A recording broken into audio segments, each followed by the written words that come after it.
Hello, everyone. I am Chris Hyams, CEO of Indeed, and welcome to the next episode of Here to Help. This is our look at how Indeed has been navigating the global impact of COVID-19. Today is May 10th. We are on day 433 of global work from home. Today also happens to be our 50th episode of Here to Help, and we set out initially to share our experiences with others with the hope of being helpful as they too navigated these same challenges. And over time, these conversations have really evolved into a view of Indeed through the lens of individual stories. Who we are as a whole, what drives us, how we work. This is an amalgam of thousands of individual stories and experiences. And the 49 stories we've explored over the past 14 months have given me personally a new and deeper understanding of who we really are. And I hope you all have gotten something out of it as well. This weekend in the US, we celebrated Mother's Day, and for many of us, it provided a moment to reflect on the impact of COVID-19, and in particular, the impact that it's had on parents and caregivers, and especially on moms. So to explore these issues today, I am delighted to be joined by Priya Rathod, a senior segment manager at Indeed, and also community engagement and events lead in our Parents and Caregivers Inclusion Resource Group, or IRG. Priya, thank you so much for joining me today. Thank you for having me, Chris. So excited to be here.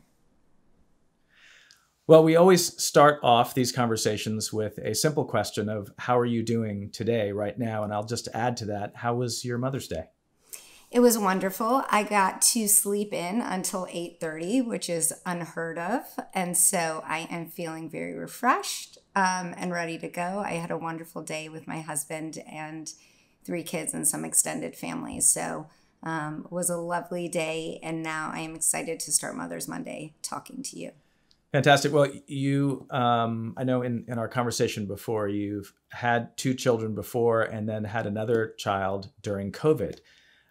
Can you talk a little bit about the experience of having a baby during COVID and how that was different than your experiences with your first 2 children? Yeah, absolutely. I think there were 2 driving forces. I think the first was fear and uncertainty. I think that there wasn't a lot of data, and there still isn't a ton of data around how COVID affected your unborn child, pregnant women, not to mention my other 2 kids, my husband, our extended family. So I think there was definitely an element of fear and uncertainty with this pregnancy that I didn't have with the other 2. And then I think the second thing was my workload was magnified. And I not only, like many moms and parents in the country during COVID, I was now working full-time at Indeed, but I was also homeschooling my kids and being a full-time, parent and caregiver 24 hours a day. And we had no external childcare. So it was definitely a lot. And some people know, some people don't know, but when I was about 6.5 months pregnant, my husband did get COVID. And I remember the conversation. I remember standing outside with our masks on, standing over 6 feet apart while he told me that he had been exposed. And from that moment to 3.5 weeks later, when he finally tested negative, I was by myself doing all of this. And so I think that it was one of those moments where I felt like I was doing a lot of things, but doing none of them well. And so it was a unique pregnancy, for sure. A lot of different elements played into it. Yeah, thank you for sharing that experience. So as I kind of said in the start, we're a collection of all these different stories, and your story is a really powerful one, and it's probably not unique in a whole lot of ways. Can you talk a little bit about what you have observed as the impact on the working moms from the pandemic? Well, I think that no one in the world can now doubt a mom's ability to multitask. I think that definitely came out of the pandemic, but I think there were some positive and some very clear negative effects. So I think when we talk about the positive effects, I think it has normalized in a lot of ways kids coming in and out of Zoom calls. And the fact that you are a parent and a mom and you are also a full-time employee, and that's okay. I think that prior to COVID, I was terrified that my kids would come in during conference calls or Zoom calls. I mean, I would resort to locking my study door. I would resort to bribes of candy, like anything I could do so that they wouldn't come in the room. And I think a benefit of COVID is we now know that kids are going to come in and it won't affect your ability to do your job. I think another big positive is there's been this kind of, from an individual household perspective, as well as from a societal perspective, there's been this awakening around how much moms do, how much parents do. I've had countless conversations with my friends where they say, my husband finally knows all the work that I do beyond my full-time job. And I think from a society standpoint, we are starting to have the conversations around why that is and how we change that. And so I definitely think that was a positive as well. And personally, my husband has always been helpful and extremely supportive of my career, but I think COVID, because of COVID, he had to step up in a very real and meaningful way. And I think he absolutely did that. And I think that now, instead of me taking the girls to school every morning, he takes the girls to school every morning. And it's become like, it's deepened their bond. It's become a ritual they do together. They pick what music, they pick when they're going to leave. If they behave, they get Starbucks on Friday. By Starbucks, I don't mean caffeine. Like, I'm not caffeinating my children. They get a cookie and an egg white bite because you have to have protein. But it's really deep in their bond. So I think there are some positives to come out of it. I would be remiss if I didn't talk about the heavy stuff, which is that as progressive as we think we are as a country, COVID has really caused us to look at the antiquated gender norms we have in this country. And those gender norms include women taking care of, parental responsibilities, the bulk of parental responsibilities, house management. And with COVID and the lack of school and external childcare, many women had to make the decision, many moms, between staying in the workforce and taking care of their children. And so as a lot of us know, over 2 million, close to 2.3 million women left the workforce during COVID. And we have the lowest labor participation rate for women since 1988. So there were some very real negative effects to working women. And I think it also highlighted things like gender pay disparity, right? So if you're in a household where, one of you needs to leave to take care of the kids and you're earning less, or the mom is earning less, it's just a natural result that the mom would then be the one to leave the workforce. And so I think that this pandemic will have some negative effects on working moms for years to come, because when we're not present in the labor force, we're not getting promoted, we're not, we're not present in leadership, which I think not only affects the bottom line, but culture as well. So speaking of that, Chris, I know that you have had many conversations with working moms during COVID. What has stood out to you most about the conversations you've had with them? Yeah, I think you actually hit on so many of the points. That one of the things that is really clear, and we talk a lot within our discussions around inclusion about intersectionality. And so there are a number of issues that have been really clear that have affected parents and caregivers. And then separately, there are issues that impact women. And so when we talk about moms are the intersection of being a parent and being a woman. And there's a unique set of challenges there. I mean, it's always been tough being a parent. Forget all of the other stuff, forget the pandemic.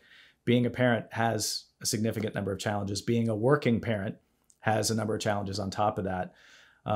When you throw in the pandemic and then what you talked about in terms of the really kind of hardened gender norms that we have in our society when it comes to these new issues of concern for health, of having to be a teacher at the same time, the challenges of just the lack of separation between you and your kids. I know my kids are older now; they're 23 and 26, but just having that break of being able to go to work and having a little quiet, that was gone, right? And you and I talked about this last week when we were prepping here. Somebody said at Indeed early on in the pandemic that it doesn't feel like we're working from home; it feels like we're living at work. And living at work with little kids is like something that no one has ever had to deal with before.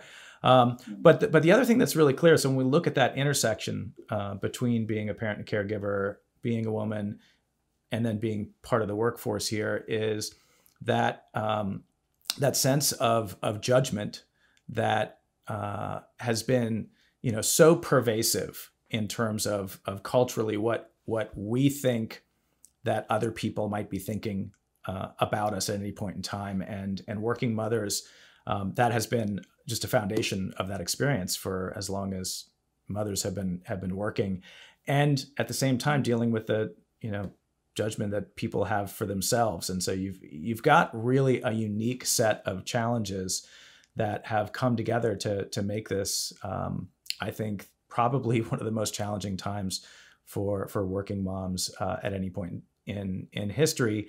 And at the same time, I think the most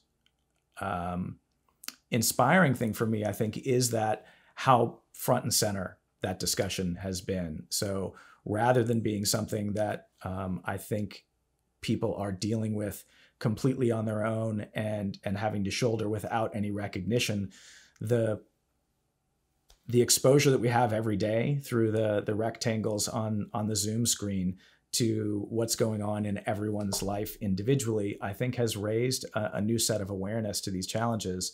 And so my hope is through that there might be some lasting changes in terms of people's understanding and empathy and other things that can come out of it. But it certainly has been an interesting and challenging time. Well, let me ask you then, because where we are right now in the world as a whole, and certainly in the US, we're maybe a little farther ahead than some other places with starting to look at what it would look like for us to come back to the office. Can you talk some about some of the fears that you think moms are experiencing right now when they think about returning to the workforce, after having a child, and especially in the world right now? Yes, that's a great question. I think consistent and dependable childcare is by far number one. I think that, I experienced that when I returned to work. Indeed was my foray back into the workforce from being a mom. And I remember very distinctly, I was on the agency side of the business, and I had a client, an agency in Tuscaloosa, and my husband was traveling that week. So I was going to do a day trip. And I was going to take a 6 a.m. flight, get there, go to my meetings, come back. And I was on the way back to the airport to come home. And I got a text from our evening babysitter that she could no longer make it. And, I was frantic, kind of trying to, text people and call people. And so I was able to work it out. But that 20 or 30 minutes was very, very stressful for me. And I think that moms think about that when they're going back to work, that they will have to manage that portion of their kid's life. And so consistent and dependable childcare is key. I think also there's fear around how their gaps in resumes will be perceived. And so I think that we need to look at this like they didn't just take time off. They made a career change, right? They decided to be a mom, and that is a very viable job and a very difficult job. And now they are deciding to re-enter the professional workforce. And so I have had countless conversations with women where that is a big fear. Like, how do I position this on my resume? Do I address this gap? How do I address this gap? And so we talk through like, what are the transferable skills that you have? Because you do have some very viable transferable skills. And so I think that is a major, major fear for moms. And I think you touched on a key one, Chris, that really, how am I going to be perceived when I go back in the workforce? Is my dedication going to be questioned? Is my productivity going to be questioned? And so I think that is a fear for moms. And also, I think as much as we don't want it to be, mom guilt is real. It is very real. And so there is this fear that if I'm working and my husband's working, and who's really there for the kids when they need us? And so as you and I discussed in prep, I could go on and on and on and on about this, but I think as I think about it holistically, those are the main things that pop out to me about why they're fearful. So there are a number of industries and specialties within those industries that are generally viewed as being female dominated or more suitable for women versus male dominated. Is there a way to help women feel supported to consider a broader range of opportunities? Yes, I think there are a lot of things that employers can do. I think that you can start with our job descriptions, right? I think that calling out your desire to hire moms or parents returning to the workforce is such a relief for moms to see, right? Like they know they're welcome. They know that all those things we talked about being, when you're fearful about getting back into the workforce, they know that they're desired in those roles. And I think that's extremely important. I think you need to also live and breathe it in your branding. I think we talk about our Indeed company pages. I think wherever your branding lives, if that's something that's a priority for you, talk about it. The other thing I think is important is, as a lot of the data shows, that as women return to the workforce, both after having children, but also after COVID, employers are going to have to take an active role in reskilling and upskilling these women in order to make sure that they end up in the workforce. So things like what Indeed's doing with Luminary and Goodwill to give out, 150 fellowships to women, the returnships that companies do. As a company, when you call that out, I think women know and moms know that there's a place for me. And I think they want to feel that there is a place for me. I think having, parental friendly benefits, I think mom friendly benefits, but also parent friendly benefits are going to help a mom pursue a job, because I think we talked a little bit about this. It's less about the type of job. It's more about, does this job fit in with my role as a mom? And I think the more we do that, and I think we'll talk about this a little bit later, but the more we do that, the more we make a better world for all parents, and we start to try to reverse some of those gender norms, And so I think those are things that are going to be important to moms as they re-enter the workforce. It makes me think that you have, again, worked with a lot of women and moms in the workforce. And so firsthand what they bring to teams in Indeed. And what are some of the unique attributes that you've observed that they bring to not only teams, but kind of Indeed as a whole? Yeah, I think when we talk about, as I did before, about this intersectionality and we talk about inclusion, excuse me, one of the things that we always say at Indeed is that talent is universal, but opportunity is not. And so we want to try to create opportunity where there's typically bias and barriers. But I think it's actually a little more nuanced than that, because it's not just that talent is universal. People that have to deal with challenges and barriers end up developing additional skills and capabilities to navigate those challenges and barriers, which in many cases makes them more effective, I think, than people that don't have to face challenges and barriers. And I've seen that in so many different parts of my life, but I think this is one in particular.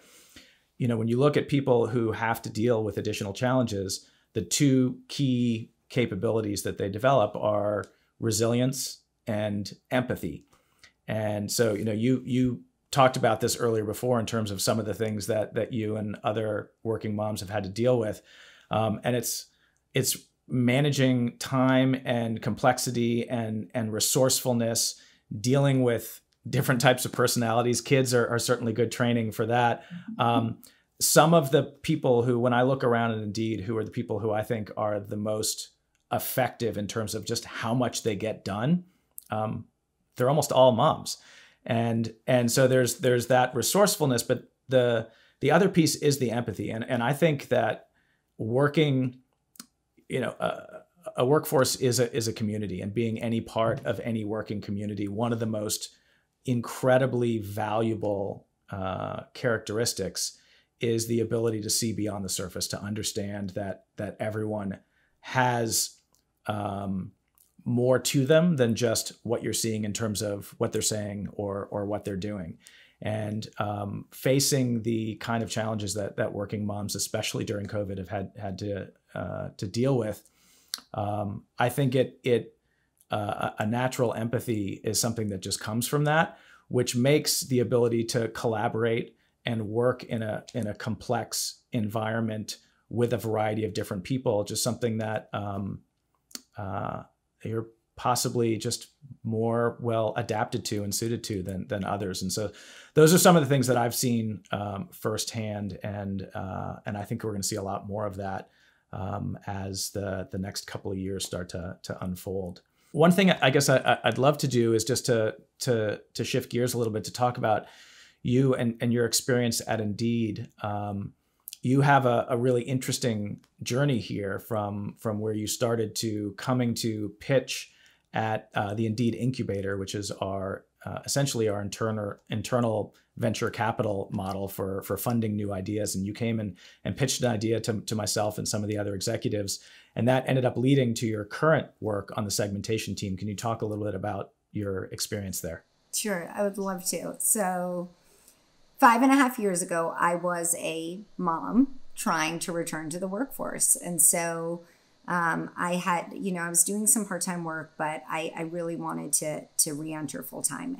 And the reason I wanted to, there were multiple reasons I wanted to re-enter full-time. I think the first was, we talk about this kind of underlying fear, but I did have a lot of fear that the longer I stayed out of the workforce, the more difficult it would be for me to get back in.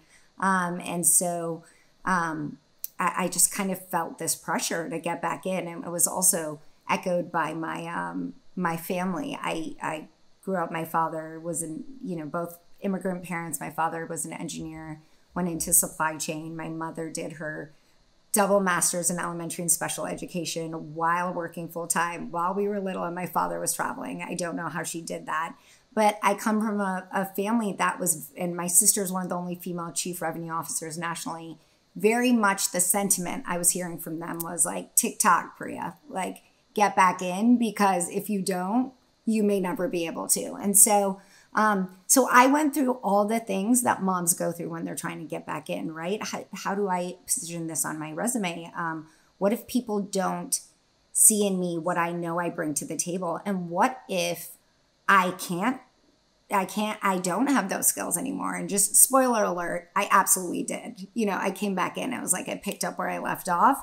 But I had that fear. And so I remember I also was looking for companies that had, parental friendly benefits, like some flexibility. I had a husband who worked a lot and traveled a lot. And I had a friend who said, why don't you consider Indeed? They're growing and you're going to work really hard, but you're also going to have flexibility. And as a sales rep, you're going to be remote. And so I joined Indeed. Indeed was my foray back into the workforce. I found my home here. I very much feel at home here.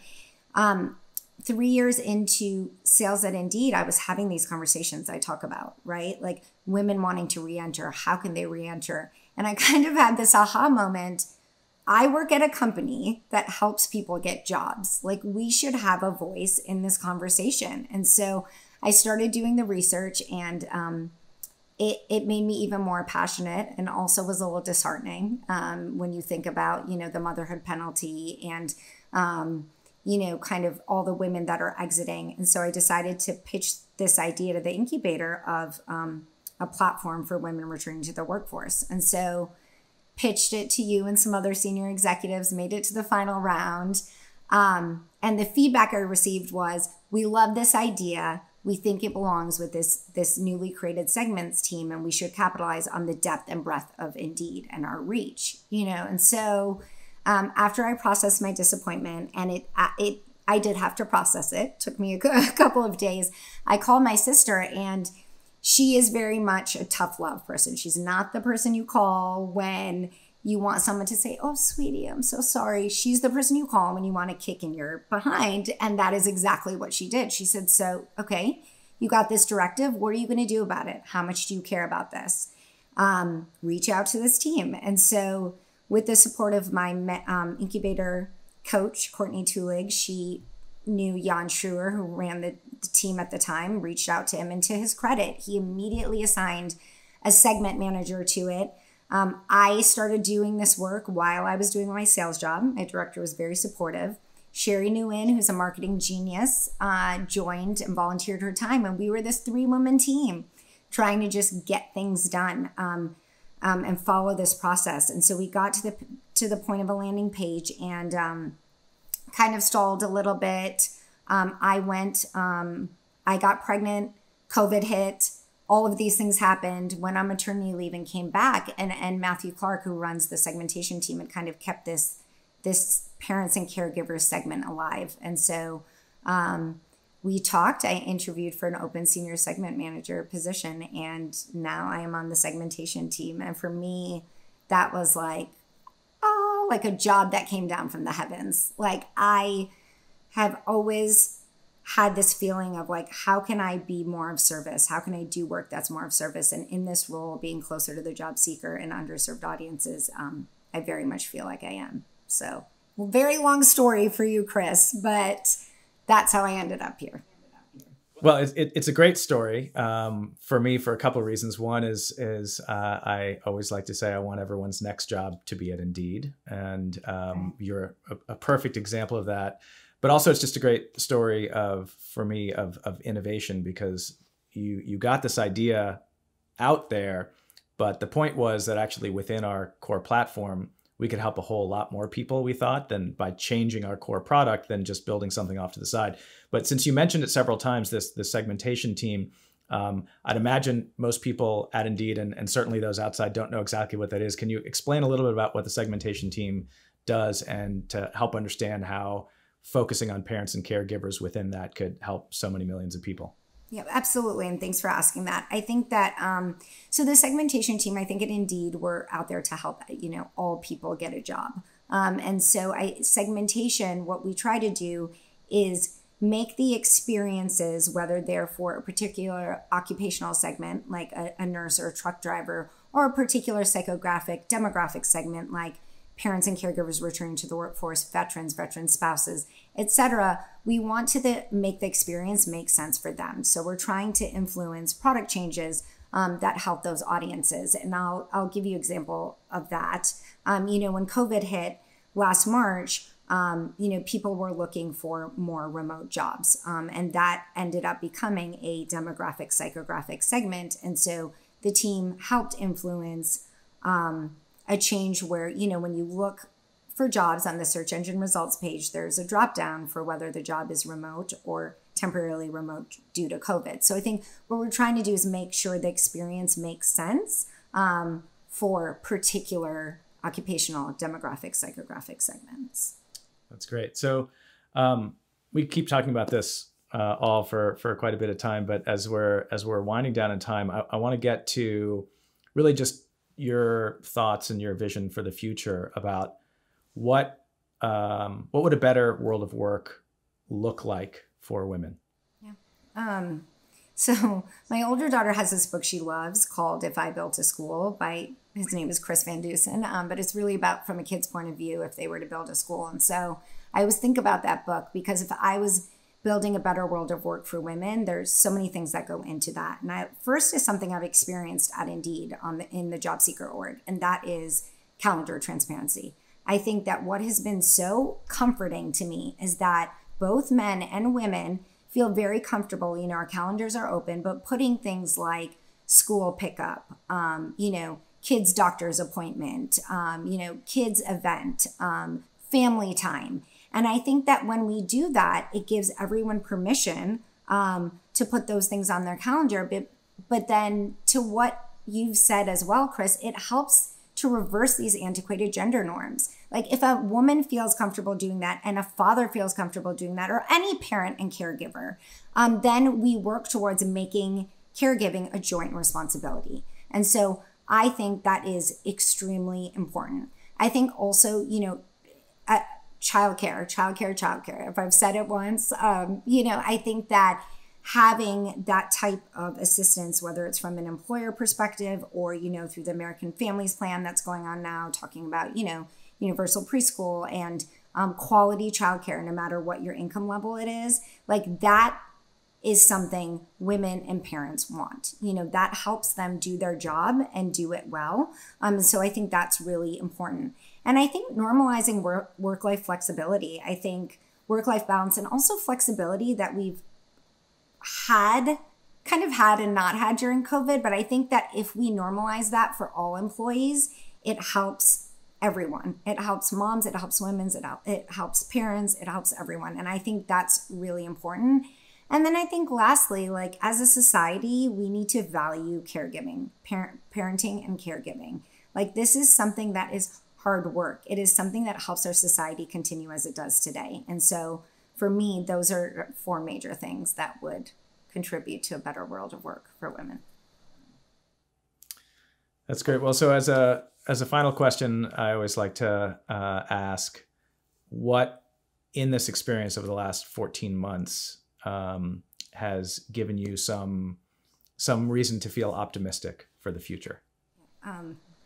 So first is that I get to wake up every day and do work. Like I get to work as a senior segment manager and help psychographic demographic audiences, parents returning to the workforce, veterans, social impact categories. I get to help these audiences return to the workforce or stay in the workforce. And to me, that is just so exciting and gives me so much hope on a daily basis. I think that, yes, COVID was hard on working women and working moms, but the other side of that coin is that there's never been a better time to be a woman. We have our first female vice president. We have 25% of Congress is made up of women. We have a historic high rate of female CEOs. Now, it's only 8%. We still have a long way to go. But, it is a great time to be a woman. We're being represented at different levels. And it gives me so much comfort and hope that my 2 daughters, when they grow up and they're entering the workforce, that they will feel limitless in terms of what they can do and what they can accomplish. So those are the things that give me hope on a daily basis. And thank you for asking that. Well, Priya, thank you so much for joining me today and for sharing your experiences and your aspirations. And really, thank you for everything that you do for Indeed and for the world in terms of helping people get jobs. Thank you, Chris. And thank you for leading a company with such great leadership and empathy and allowing the rest of us to do the same.